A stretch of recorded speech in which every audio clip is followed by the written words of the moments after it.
ang pag-collapse ni Kurapika matapos ang sobrang paggamit niya ng Emperor Time.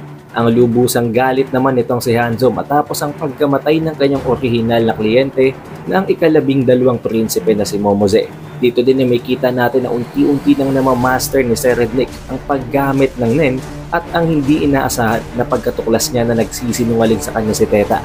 Huwag niyo kalimutang mag-iwan ng like, mag-subscribe at i-ring na din ang bell button para automatic ma-notify ka agad pag release na rin ang susunod na video. Also, don't forget na i-follow at i-like din ang ating official Facebook page para sa further announcements at iba pang mga bagay na may kinalaman sa Hunter x Hunter. Kaya naman huwag na nating patagalin pa, let's go!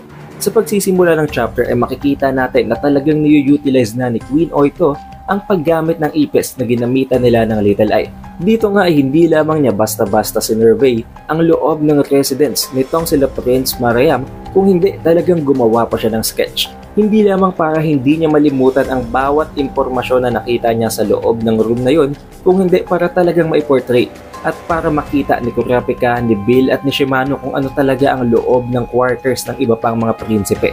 Dito din ay na-confirm niya na ang Nen Beast ni Prince Marayam ay isang dinosaur-looking na monster. Pero ang isa sa pinagtataka dito ni Queen Oito ay bakit may 18 o meron ditong 18 na mga bodyguards itong si Prince Marayam, at hindi lamang yon, meron pang 6 na mga servants na lumalabag sa ibinigay na rules nitong si King Hoigoro, sa ibinigay sa kanilang limitasyon sa kung gaano lamang karami ang mga bodyguards na pwede nilang i-recruit. Kaya naman dito ay na-realize agad nitong si Queen Oito na posibleng ang iilan sa mga bodyguards na nasa loob ng quarters nitong si Prince Marayam ay ang ilan sa mga bodyguards na dapat ay binabantayan itong si Prince Momose. Na ang dahilan kung bakit base sa mga impormasyon na yon, na i-predict niya na ang natitira na lamang ng mga bodyguards na kay Prince Momose ay 6 na lamang. Si Bobby Mayna naman kahit gusto niyang malaman kung ano mang dinodrawing, kung ano mang isinusulat ni Queen Oito, hindi niya naman magawang mabasa yon sa pamamagitan lamang ng kanyang end. Pero dito itong si Kurapika, nalalaman niya kung anong ginagawa nitong si Queen Oito dahil may pinag-usapan na sila tungkol dito. Nang dahil sa pagbuklat nitong si Queen Oito ng isang pahina ng kanyang sinusulatang papel, yun ang nagsisilbing signal para kay Kurapika na nagawa ng ma-survey nitong si Queen Oitong isa sa mga prinsipe. Meaning nakuha na nila ang lahat ng impormasyon kung ilan mang bodyguards ang nasa ika-13th na prince at kailangan na mag-proceed ngayon itong si Queen Oito sa 12th prince na si Momose. Pero kahit na nagiging successful kahit papano ginagawa nilang plano, nag-aalala pa rin itong si Kurapika para sa kanyang sarili dahil nag-exceed na daw ng 1 hour ang paggamit niya ng Emperor Time, at hindi lamang yon, actually at this point 3 oras lang nakoconsume nila ng straight na paggamit ng Emperor Time dahil nga sa ginagamit niya yun para magamit din ni Queen Oito ang Little Eye para ma-utilize nila kahit papano ang iniwan sa kanilang ability ni Sayir. Pero dito na nagsisimulang maramdaman itong si Kurapika ang mga komplikasyon na naidudulot ng sobrang paggamit niya ng Emperor Time. Hindi lamang niya ikinatatakot na nababawasan unti-unti ang kanyang lifespan, kung hindi may physical toll din pala ito sa kanyang katawan. Although it is not specified sa panel na ito, malamang nakakaramdam na ng fatigue itong si Kurapika, nakakaramdam na siya ng pain na naidudulot nga ng paggamit niya ng kanyang ability, na nangangahulugan na may side effect din talaga ang Emperor Type, na nagpapakita lang na talagang hindi ganun ka-OP ang ability na ito. Meron din talaga itong kaakibat na kabayaran. Pero hindi naman nagtagal ay nakapasok na kinokontrol na ipis nitong si Queen Oito sa loob ng residence nila Momose. At dito ay nagtataka nga siya kung bakit napakadilim daw, na para bang nakapatay ang ilaw sa loob ng room nitong si Prince Momose. Nagulat na lamang itong si Queen Oito sa kanyang nakita dahil ang vision pala na ipakita sa kanya ng mga mata ng ipis ay itong si Prince Momose ay tinitiik o sinasakal pala ng isa sa mga bodyguards habang ito ay natutulog. Nang dahil dito nagpanik itong si Queen Oito at nagsisigaw habang sinasabi ang no at ang stop. Dito ay nagulat hindi lamang si Kurapika kung hindi maging itong si Bobby Mayna dahil napaka-weird. Napaka-random naman na bigla na lamang itong ginawa ni Queen Oito. Dito din ay nagtatakbo agad itong si Queen Oito habang sinasabing pipigilan daw niya ang papatay kay Prince Momose dahil tinatangka daw itong patayin as of the moment. Pero pinigilan siya nitong si Kurapika. Sinabi sa kanya nito na kumalma siya dahil nananaginip lang siya. Maaring dulot lamang daw ito ng fatigue at ng lahat ng stress na na-accumulate sa mga nangyayari sa loob ng residence nila. Pero ang katotohanan dito, ang talagang ipinapahiwatig sa kanya nitong si Kurapika ay itong si Bobby Mayna ay present as of the moment. Kaya hindi nila pwedeng ipahalata na may ginagawa silang undercover mission dahil as of the moment din ay hindi pa naman aware itong si Bobby Maina na meron ngang Nen ability na ginagamit itong si Queen Oito. Dito ay na-realize nitong si Queen Oito na talagang walang balak itong si Kurapika na sirain ang kanilang plano. Kaya naman siya nang nagkusa. Kinontra niya itong si Kurapika habang sinasabing kung hindi sila kikilos, siya na mismo ang gagawa ng paraan. Nang dahil dito napilitan ng kumilos itong si Kurapika. Inutusan niya si Bill na agad tawagan ang room 1012 o ang residence nitong sila Prince Momose para masiguradong kaligtasan ni Prince Momose. Subalit sinabi sa kanila nila Bobby Maina na hindi posible. Hindi pwedeng tumawag ang lower ranking na mga prince o ang nakababatang prinsipe sa mas matanda sa kanila. Subalit ang mga higher ranking na mga bodyguards na nag-work sa mga higher ranking na prince tulad na lamang nitong si Bobby Maina na may tuturing na ang highest ranking bodyguards sa lahat dahil nga nagtatrabaho siya para sa pinakaunang prinsipe, siya na daw ang gagawa ng paraan. Siya ang mag-a-act as a middleman para magawa nila ang gagawing call papunta sa room 1012.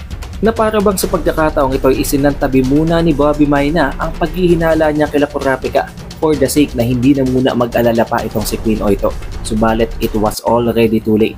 Patay na ang 12th prince na si Momose. Agad na pumunta ang Royal Army para kunin ang kanyang bangkay at ito namang si Queen Oito ay talagang malungkot na malungkot at umiiyak pa dahil kahit na nakita niya, kahit na pwede sana siyang gumawa ng paraan para pigilan yon ay nahuli na siya at wala na silang nagawa pa.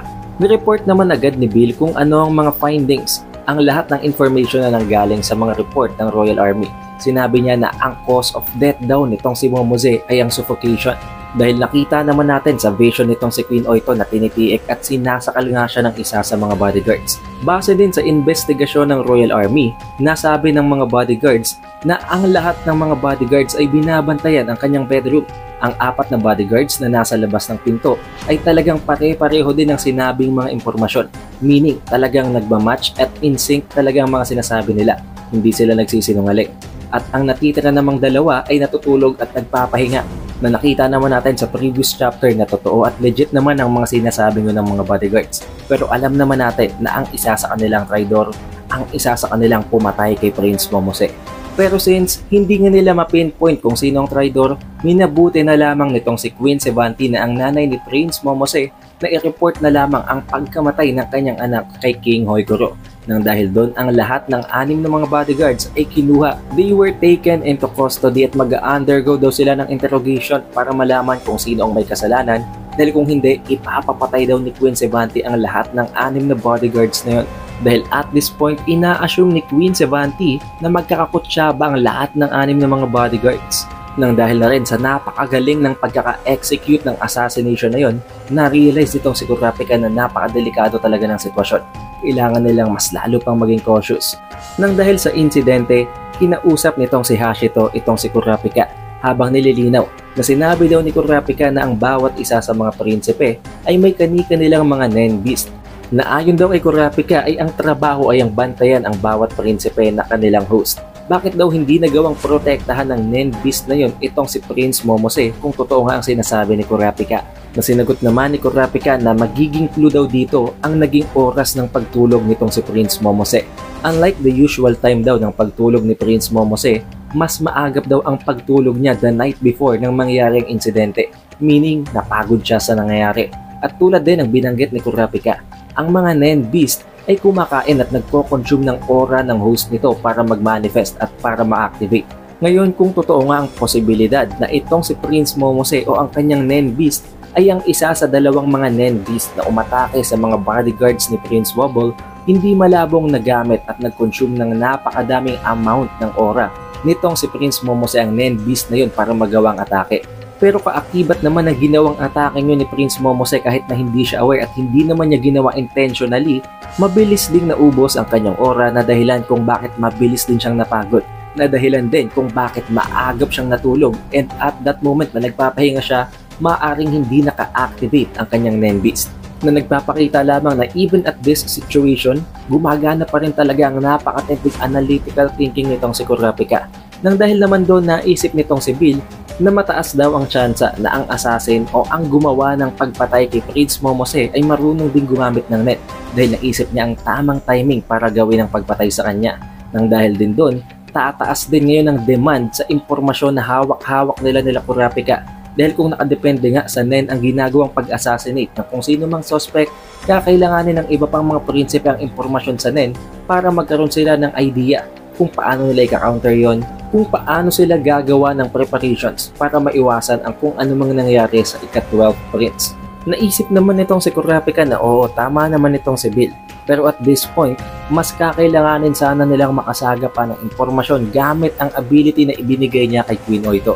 Subalit at this very moment din naman, hindi niya pwedeng pilitin itong si Queen Oito na sumunod at gawin ang kanilang undercover mission dahil sobrang lungkot nito at talagang nanlulumo ito sa pagkamatay ni Prince Momose.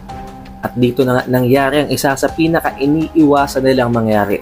Tinanong na sila ni Bobby Mayna at nagsimula na itong maghinala.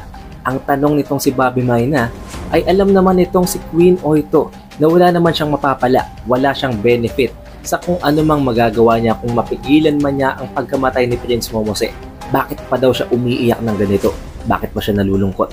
Knowing na at the end of the day, kailangan pa rin namang magpatayan ng lahat ng mga prinsipe para makuha ang trono. Dito ay naisip nitong si Kurapika na surely at this point, alam na nitong si Bobby Mayna na marunong gumamit ng NEN itong si Queen Oito nang dahil na nga sa mga actions na ipinakita niya. Pero ang ipinagtataka nitong si Kurapika, bakit yun ang itinatanong ni Bobby Mayna at hindi ang tungkol sa mga technical na bagay? Dito ay sinagot sila ni Queen Oito na masyado na daw kinakain ang lahat ng mga bodyguards, ang lahat ng mga individual na na-caught up sa gaganapin na survival game sa ginaganap na succession war. To the point na ang pagkamatay ng isa sa kanyang mga stepdaughter ay kine-question pa nga nila na nagpapakita lamang na napakalambot, napaka-soft talaga nitong si Queen Oito at talagang hindi talaga siya fit na mag-participate sa gaganapin na succession war. Pero given that, ang naging sagot lamang nitong si Queen Oito sa katanungan ni Bobby Mayna ay naiintindihan niya ng lahat pero wala siyang balak na kahit na anong isagot dito kay Bobby Mayna. Wala siyang sasabihin. Nang dahil dito na acknowledge naman ni Bobby Mayna na talagang nasa stress na ng tuluyan at ng sobra-sobra itong si Queen Oito, kaya naman napagdesisyonan niya na lumabas na lamang ng bedroom at hindi lamang yun, isinama din niya si Sakata at itong si Hashito para lumabas na sa master bedroom at para makapagpahinga ng maayos itong si Queen Oito. Hindi lang yun, sinabi din itong si Bobby Mayna kay Kurapika na maging itong si Slaka ay kakausapin niya para hindi na sila istorbohin. Itong si Kurapika naman, nagtaka at napaisip kung bakit ganun na lamang ginawang desisyon nitong si Bobby Mayna. Hindi lamang yun, maging ang end ni Bobby Mayna ay inalis niya sa loob ng master bedroom na talagang nagpapakita na nire-respeto niya ang nararamdaman ni Queen Oito. Dito din ay nilapitan nitong si Kurapika si Queen Oito para sana tanungin kung kumusta na ang kanyang kalagayan. Pero ang sinagot sa kanya nitong si Queen Oito, oo daw, susundin niya ang gustong gawin ni Kurapika, ipagpapatuloy niya ang ginagawa niyang surveillance. Pero hindi niya daw ito ginagawa para kay Kurapika o para kanino man kung hindi para kay Prince Wobble. Na dahilan kung bakit nabahala itong si Kurapika dahil napakatindi na ng naging epekto ng pagkamatay ni Momose sa kanya. Hindi naman nagtagal itong si Bill ay may kausap sa telepono at yun pala yung mga guards o ang mga prinsipe na nagbigay na ng kanilang response sa ibinigay niyang offer, ang kondisyon ng pagturo ng NEN ability. Dito ay nasabi ni Bill kay Kurapika na napakarami daw at nag-exceed pa sa kanilang expectations ang mga prince na nag-agree sa kanilang kondisyon. Na ang lahat daw ng mga prince ay pumayag maliban sa second prince na si Camellia at sa sixth prince na itong si Tyson. Nagtaka naman itong si Kurapika kung bakit maging ang first prince na si Benjamin ay pumayag pa na turuan sila ng paggamit ng NEN, gayong alam na alam naman nila na marunong gumamit ng NEN ang lahat ng kanyang mga bodyguards.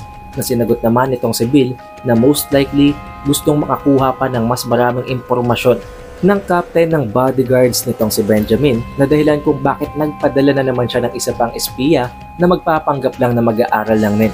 Naitanong naman ni Kurapika ang tungkol sa iba pang mga hunters, ang ilan pang mga bodyguards na nanggaling sa asosasyon. Na sinagot naman nitong si Bill na actually ang lahat daw ng mga bodyguards ng mga hunters din ay nagpapanggap na hindi nila alam ang tungkol sa paggamit ng NEN para pagmukaing mas kapani-paniwala ang sinasabi nitong si Kurapika. Pero maging ang mga hunters daw na yun ay nagtataka at para bang naging isang napakalaking question para sa kanila ang ipinangako ni Kurapika na kaya daw niyang ituro ang paggamit ng NEN sa loob lamang ng 2 linggo. Na sinagot naman ni Kurapika na okay lang, hindi daw yung problema. Meron siyang mga methods na kaya niyang i-pull off para gawing totoo ang kanyang mga binitawan ng mga statements. Subalit dito ay may idinagdag na namang problema itong si Bill. na ang karamihan daw o ang iba sa mga prinsipe ay balak na magpadala ng more than one. Mas marami pa sa isa na bodyguards na gustong matutong gumamit ng NEN. Nasinagot naman ni Kurapika na wala silang ibang choice kung hindi ang gumawa ng limit. At ang limit na yun ay ang pwede lamang ipadala ng bawat isang prinsipe ay 2 individuals at max. Meaning hindi sila pwedeng lumampas doon. Bawal ang 3, bawal ang mas marami pa sa 2 kung hindi 2 lang mismo. Pwedeng 1, pwedeng 2 pero hindi nalalampas doon. Ipinagpapatuloy pa nitong si Bill ang kanyang mga eksplanasyon at ang dagdag na naman ng mga problema. Binanggit niya ang tungkol kay Prince Zhang-Lei, subalit at this point, napakatindi na ng nararamdaman na side effect nitong si Kurapika na naidudulot ng patuloy ng paggamit niya ng kanyang Emperor Time. Sa pagkakataong ito, hindi lamang ang mga parte ng katawan niya ang nananakit kung hindi maging ang kanyang tenga, to the point na hindi niya na marinig kung ano pa man ang binabanggit nitong si Bill, hanggang sa dumating sa pagkakataon na hindi na talaga kinaya ng kanyang katawan at bumagsak na lamang siya. Sa pagkakataong ito, hindi naman alam nitong si Bill kung ano ang nangyayari kaya maging siya ay nagtataka. Hindi niya alam kung anong nagdulot ng pag-collapse ni Kurapika. Pero guys, take note, binabanggit sana dito ni Bill ang tungkol sa isa pang problema na may kinalaman kay Zhang-Lei na hindi niya naituloy. But switching of scenes na naman, makakarating naman tayo ngayon sa residence ni Prince Marayam na kung saan ay naroroon na itong si Hanzo. Si Hanzo na galit matapos niyang malaman at makarating ang balita na patay na ang kanyang orihinal na kliyente na si Momose. Dito hindi maipinta ang emosyon sa mukha nitong si Hanzo habang sinasabi sa kanya nitong si Bisky na kasama din sa kanilang trabaho ang pagpapahinga. Subalit sinagot siya nitong si Hanzo na nagawan sana niya ng paraan yun. Napigilan sana niya ang pagkamatay ng prinsipe kung sana lang ay nandun siya sa tabi niya at kung hindi siya sumunod sa inutos sa kanya ng nanay nitong si Prince Marayam. Pinipigilan siya ni Bisky at pinapakalma siya. Subalit ini-insist at talagang pinipilit nitong si Hanzo na gagawin ulit yun ng suspect dahil base daw sa ibinigay na impormasyon sa kanila ni Kurapika kung totoo nga na ang lahat ng 6 na mga bodyguards na ang 4 ay nakabantay sa pinto at ang 2 ay natutulog, may nag-iisa lamang na posibilidad kung paano na pull off yun ng killer at yun ay kung gumagamit siya ng NEN ability.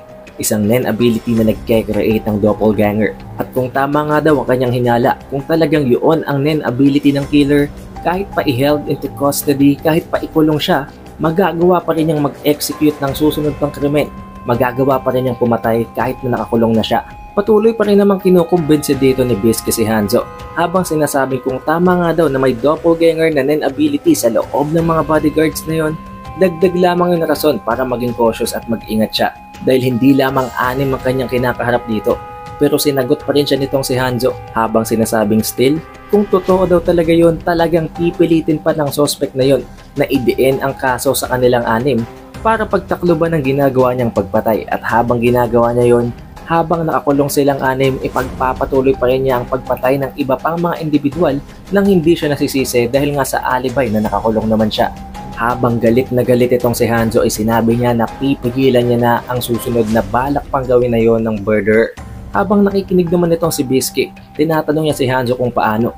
Pero sa loob-loob ng kanyang isipan, iniisip nitong si Bisky na at this point, talagang gusto lamang magdaldal nitong si Hanzo.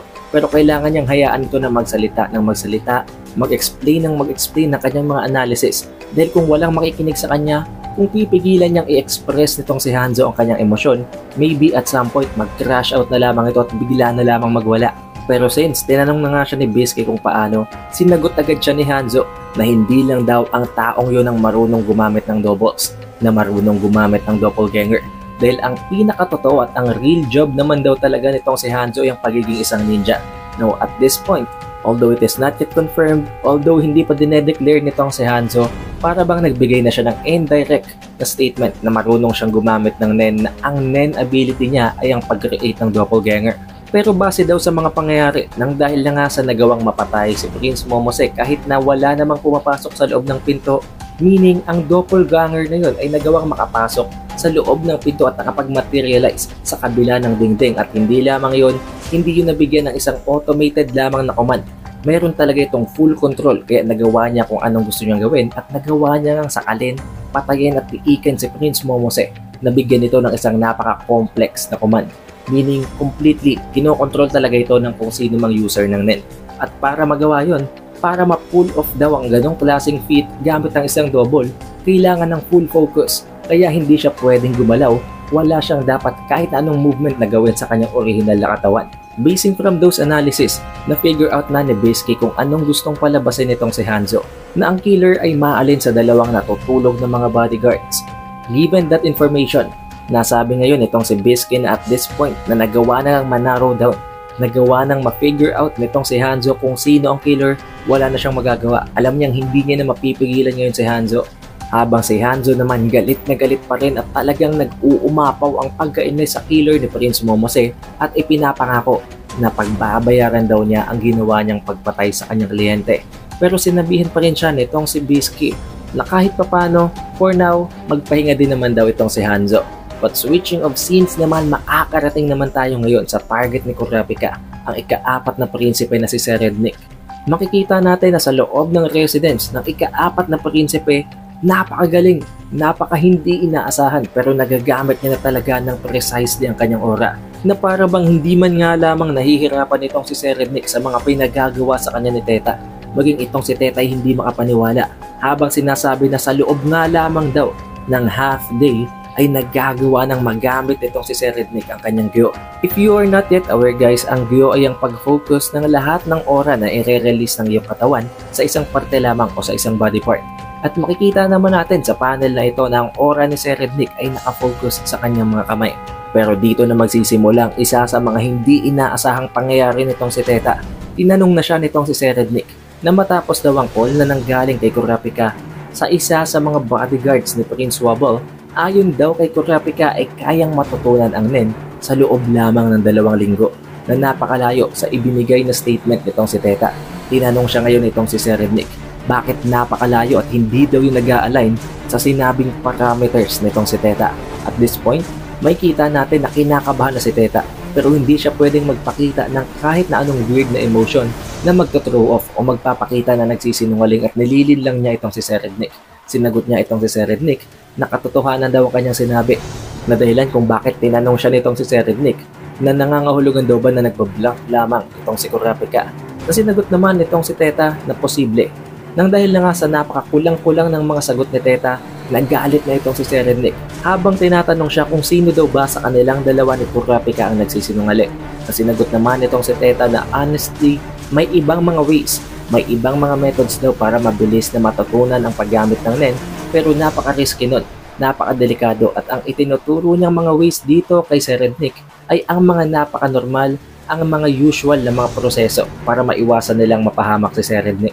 But it seems, para bang hindi pa nakumbinse itong si Serednik sa mga sinabi niyang explanation habang tinatakot at ini-intimidate itong si Teta at sinasabing ang pinakaayaw niya sa lahat ay ang mga sinungaling habang tinitingnan si Teta ng patagilid habang tinatanong din itong si Teta kung pwede daw ba siyang pagkatiwalaan ni Serednik. Habang tinatanong din itong si Serednik si Teta ay nag-appear na ang kanyang Nen Beast na para bang binabantayan at talagang tinititigan ang mukha nitong si Teta para bantayan kung nagsasabi ba siya ng totoo.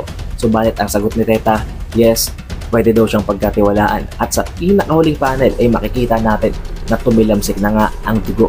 Hindi natin alam kung kaninong dugo, kung paano yung tumilamsik, kung sinong pinatay, kung may namatay ba o kung may nasugatan lamang. Pero matutuklasan natin ang sagot sa tanong na yan sa susunod na chapter na kailangan nating antayin sa susunod na video. Pero konting spoiler guys, doon na magigising sa Kurapika sa isang hindi niya inaasahan na outcome ng paggamit niya ng Emperor Time at dito na din mag-a-appear ang espiya na ipapadala ng ibang prinsipe na magsisilbing mitya at ang magpapasimuno ng magiging patayan sa loob ng residence ni Prince Wobble. Para ma-update ka sa susunod na release natin ng video na yon, huwag mo kalimutang mag-like, mag-subscribe at i-ring na din ang bell button para automatic ma-update ka sa notification bar mo tuwing magkakaroon tayo ng bagong release na video. Also guys, don't forget din na i-like at i-follow ang ating official Facebook page para sa mas marami pang announcement regarding Hunter x Hunter at sa latest chapters. Bago natin tapusin ang video, shoutout nga pala sa napakatinding mga supporters na ito na pinapanood ang bawat video natin. Maraming salamat sa inyo guys. It is The Updated Weeb and I will see you guys bukas.